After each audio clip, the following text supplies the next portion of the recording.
ஒரு சில பெண்களுக்கு வரன் பார்த்துட்டே இருப்பாங்க. பல வருடங்களாக பார்த்து கொண்டே இருப்பார்கள். 5 வருடங்கள் கூட வரன் பார்த்துக்கிட்டு இருப்பாங்க. திருமணம் கைகூடவே கூடாது. பல கோயில்களுக்கு சென்று வந்திருப்பாங்க. பல கோயில்களுக்கு சென்று பரிகாரமும் செய்திருப்பாங்க. ஆனால் திருமணமே நடைபெறாது.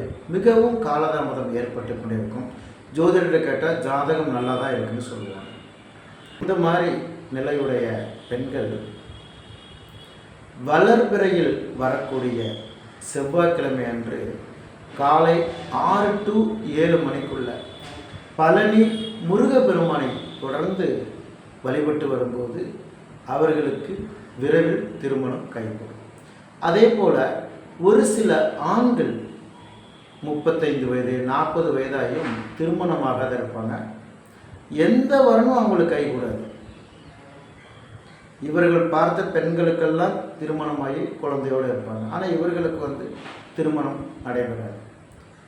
இந்த மாதிரி நிலையுடையவர்கள் ஸ்ரீரங்கம் சென்று, அதாவது ஸ்ரீரங்கம் செல்லும்போது வளர்பிறை வரக்கூடிய வெள்ளிக்கிழமை அன்று காலை 6 to 7 மணிக்குள்ள ரங்கநாதரை வழிபட்டு வரும்போது அவர்களுக்கு திருமணம் விரைவில் நடைபெறும்.